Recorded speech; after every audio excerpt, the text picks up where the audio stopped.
नमस्कार दोस्तों, आज मैं आपको एक गरीब लड़के की कहानी सुनाने जा रहा हूँ जिनका नाम ईमान था।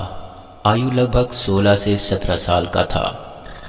एक लड़का अपने गांव छोड़कर जा रहा था शहर, क्योंकि गांव में अब उसका कोई नहीं था जो उसे पढ़ा लिखा सके। इसलिए उन्होंने शहर जाने का फ़ैसला कर लिया। ईमान उसका नाम था। ईमान बहुत ही ईमानदार और सुशील था। वे शहर पहुंच जाता है, जो कि उनके लिए बहुत ही अजनबी जगह थे।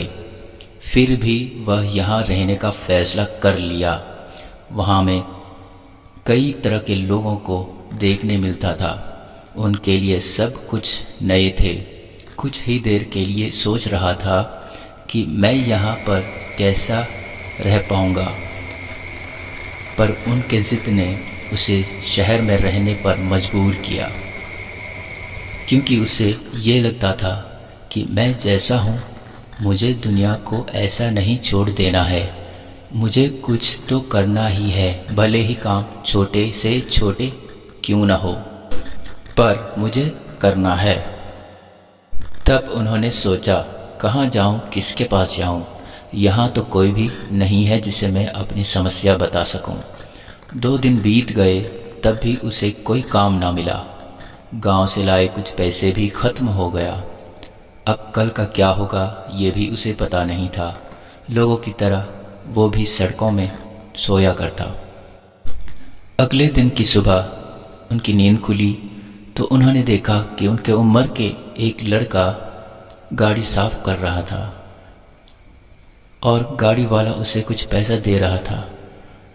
उसने सोचा कि यार, ये तो काम है, इसे करने के लिए पैसा भी मिलता है। फिर उन्होंने कार सफाई करने का काम शुरू कर दिया, जिससे कि उन्हें एक वक्त की रोटी मिल जाता था। इसी तरह वह कई महीनों तक करता रहा। फिर एक दिन उसे एक बुढ़िया दिखाई दिया जो ठीक से चल भी नहीं पा रहा था। उसने अपना काम छोड़कर उनकी मदद करने में लग जाता है। उसने बुढ़िया से पूछा, दादी कहाँ जाना है? बुढ़िया ने कहा, मुझे सड़क के उस पार जाना है। क्या आप मुझे मदद कर सकते हो? क्यों नहीं दादी, लाइए मैं आपको छोड़ देता हूँ। बुढ़िया को सड़क पार कराने के बाद वह कहता है कि दादी अब मैं निकलता हूँ। बुढ़िया ने कहा, अरे रुको बेटा, सामान कार के अंदर रख के जाना। उसने कहा, ठीक है दादी, मैं रख देता हूँ। फिर बुढ़िया ने पूछा, कितने हुए? ईमान ने कहा, रहने दो दादी, मैं तो बस आपकी मदद कर रहा था। बुढ़िया ने कहा, धन्यवाद, पर आपके माँ बाप कहाँ हैं? ईमान ने कहा, वे तो मुझे बचपन में ही छोड़ गए। अब मेरा इस दुनिया में कोई नहीं है। बुढ़िया कहती है, अरे बेटा, ऐसा नहीं बोलते। जिनका कोई नहीं है उसका कोई न कोई ज़रूर होता है। आप बुरा न मानो तो क्या आप मेरा यहाँ रह सकते हो? मेरे घर में मैं और मेरे पति के अलावा और कोई नहीं है, और आप आओगे तो हमारा सेवा भी हो जाएगा।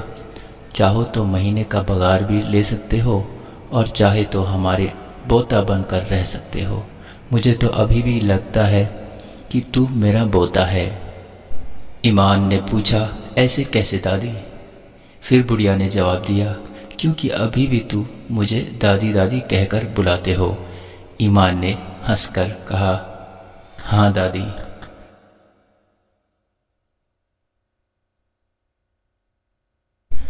बुढ़िया ने कहा, चलो अब घर चलते हैं।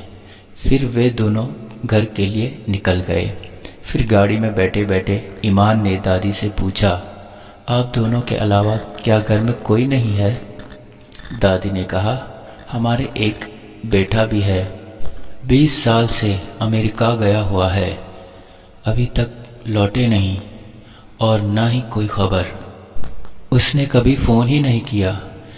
ईमान को लगा कि दादी से पूछ के उसने दादी के ज़ख्म को हरा कर दिया, इसलिए वो इस बारे में बात करना छोड़ दिया।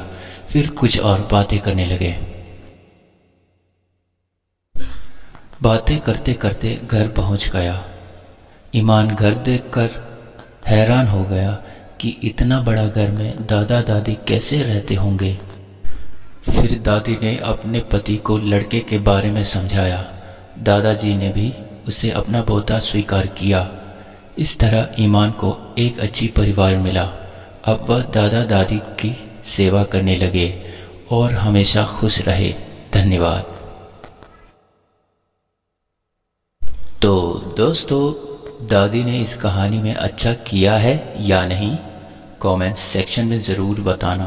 बाकी तो आपको पता है, चैनल को सब्सक्राइब करना, वीडियो पसंद आई तो लाइक करना।